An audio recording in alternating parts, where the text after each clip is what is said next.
Hey buddies, it is Friday and we're about to kick off another 5 days in sequence of shows at 1 o'clock Pacific time.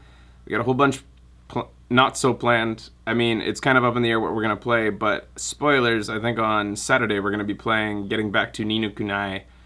Just Becky and I. Ben has the day off on Saturday, but I'm going to probably do some Bioshock, some Phoenix Wright, some stuff like that, and then a new game on Tuesday. But that's not what this vlog is for. Today I want to spill my guts about let me pronounce it. Bientôt l'été.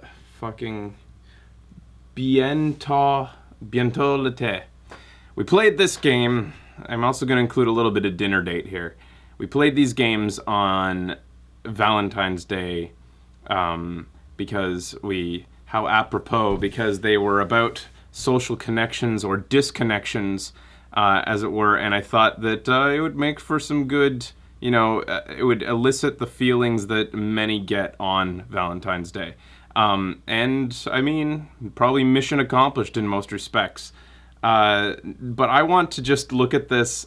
I've been having a lot of trouble. The reason I'm making this vlog is because I'm having a lot of trouble reconciling my love of indies and independent developers and my hatred or disdain for this game.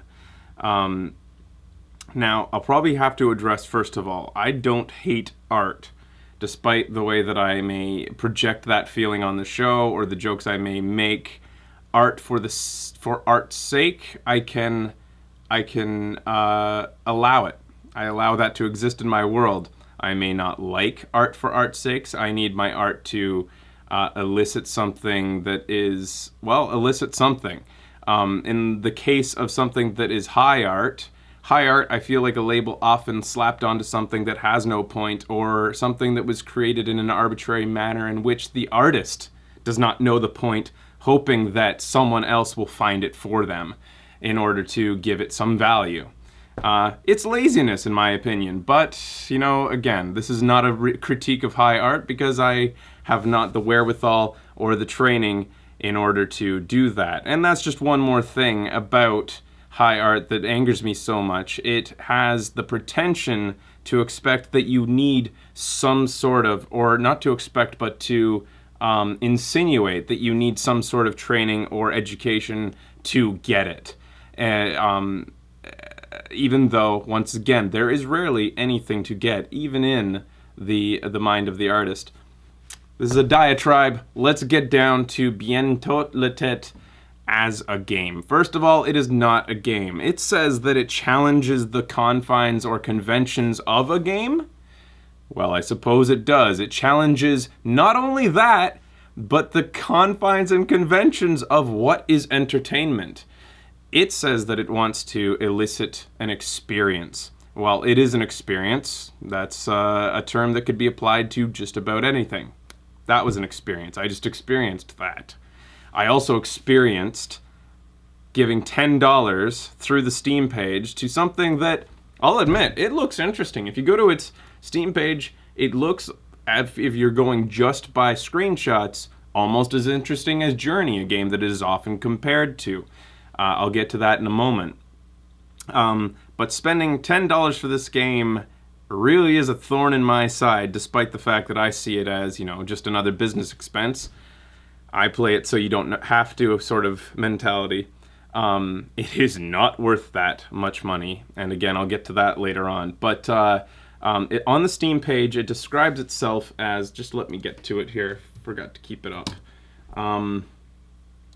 The description says that it is a video game for two players who pretend to be lovers. They pretend to be lovers separated by each other in light years of deep space.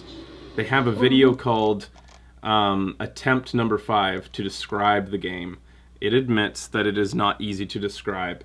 Empty beach, strong wind. When it becomes too much, they run towards each other. Now, this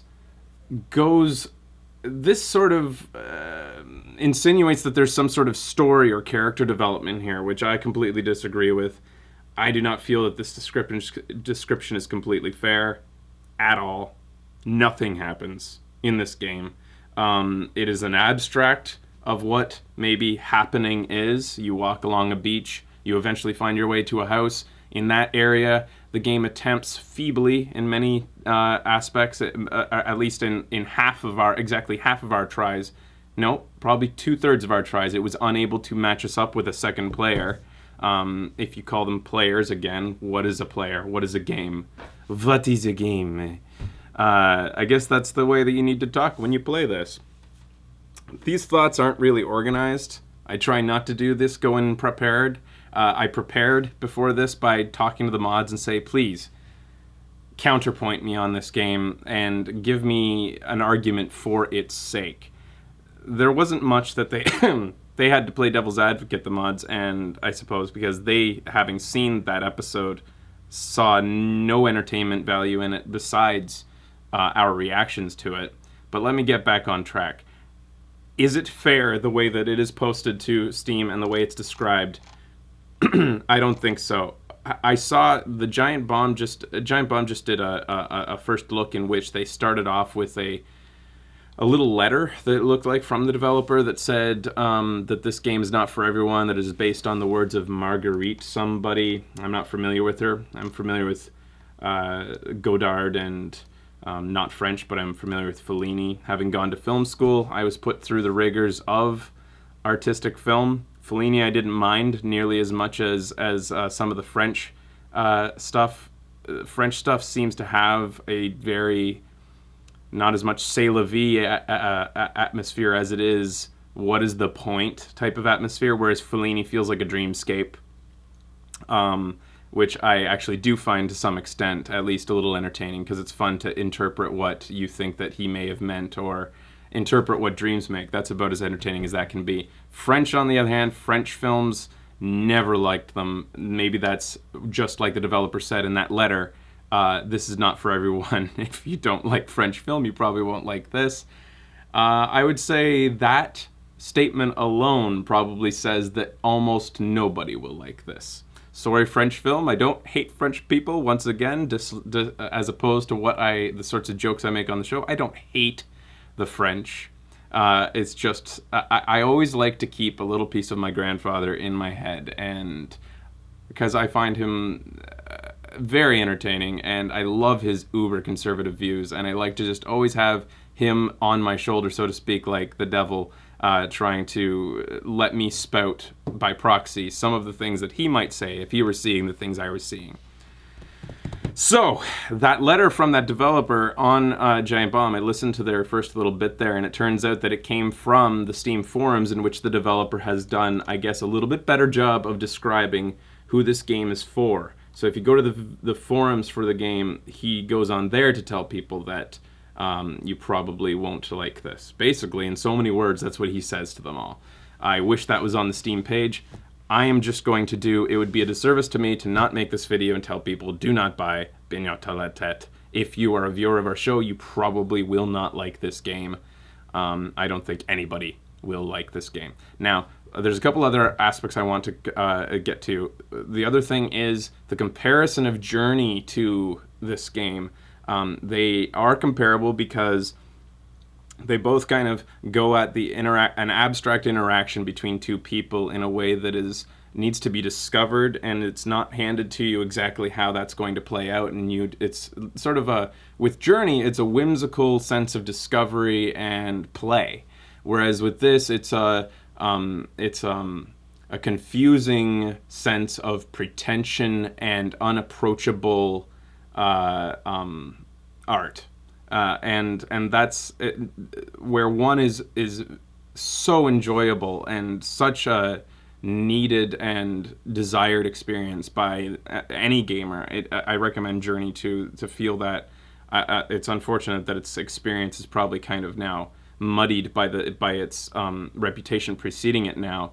Going into that game not knowing its the feelings that it's supposed to elicit is a great experience. Whereas you do not feel that with it.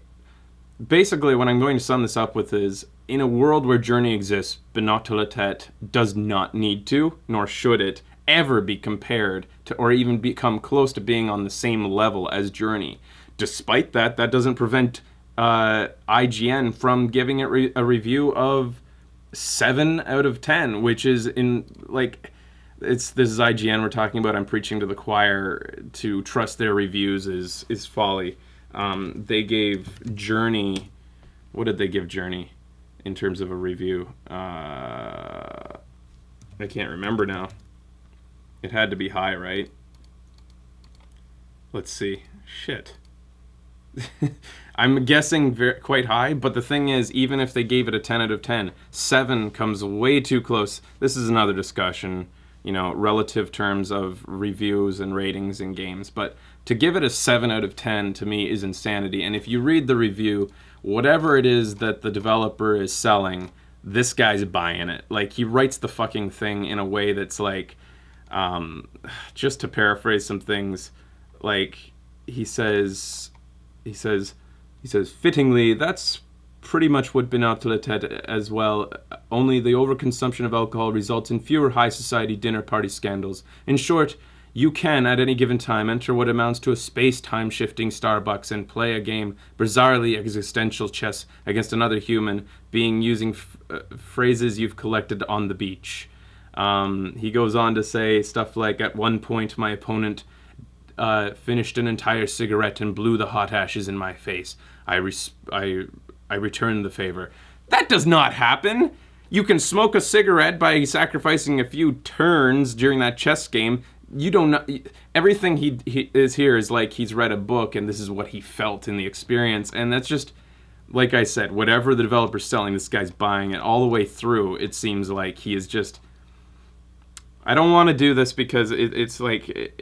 to make this assumption is kind of insulting, but I feel like anybody who's traditional game reviewers who give this, who buy in, like kind of give over themselves over to this game, I feel like there's a fear in the conventional reviewing community now that they will not get something, especially art games, and to give it a low review makes them seem, low cultured, and that they're in the old camp of video games and not art. And that, to me, is another sort of thing that precedes art games. When people approach them, they don't want to be the person in the room who does not get it. I say, go at this with your heart on your sleeve and just admit it when something isn't fun and isn't worth playing. And that's what I'm doing here. I wouldn't have made this vlog if it was just a bad game. I wouldn't have given a shit. It would have to be on the levels of, Duke Nukem type of disappointment for me to make a vlog about a bad game. But my problem with this really is getting my head around art games, what they are, what is art. People have been trying to figure that out forever. But to me, everything has to have some sort of a purpose, and this is just a waste of time that doesn't respect the player's time. And certainly doesn't respect their wallet. So, due diligence, buyer beware. Don't buy things sight unseen. Watch our playthrough of it, if at least for the sake of watching us rage over it. That's, I guess, all I have to say. Once again, on IGN, tons of tedium, and yet they give it a 7 out of 10. They admit there's tons of tedium, but they say it's intentional. That's why. And then it goes on to say, gorgeous, unsettling atmosphere. It's not gorgeous. It's kind of like, and that's the other thing, just to get down to the nitty gritty. The thing as a design is just simplistic, not well refined. It's not good looking beyond screenshots. It feels very rough around the edges. Okay, it's good looking, I guess, but it's just not, it's not polished. By comparison, relative comparison, it's not that good looking, especially compared to Journey with its sandscape. Both of them have sandy landscape. Whatever. I could go on forever about this, and I think this whole thing was just an entire spilling of my guts. I did not organize these thoughts.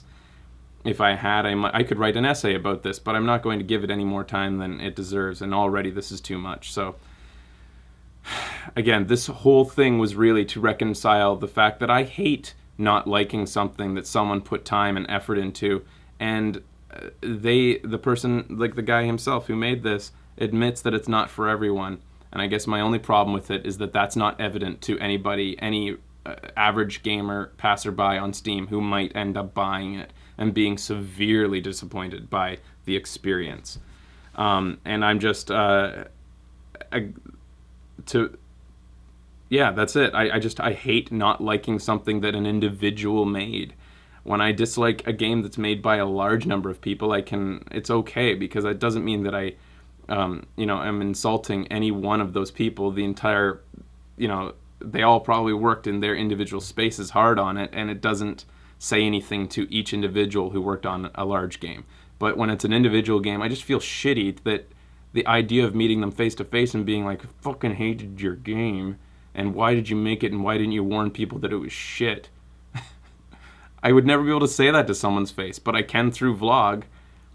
And if I ever met him, I don't know how I would. He'd probably be a really nice guy, and this is why I'm not cut out to be a reviewer, and this is why I just give my feelings. This game fucked me up. I don't know how to. It's because I'm trying to define myself as a video game, I guess, personality, and how you guys see me and how I give my opinion. This is going way off topic, and this is probably a very long vlog. I'm sorry, but I'm going to keep on. You'll see me develop these thoughts, and sirens are coming in now, and I'll keep developing the way I think about myself and games and how I put that opinion out there.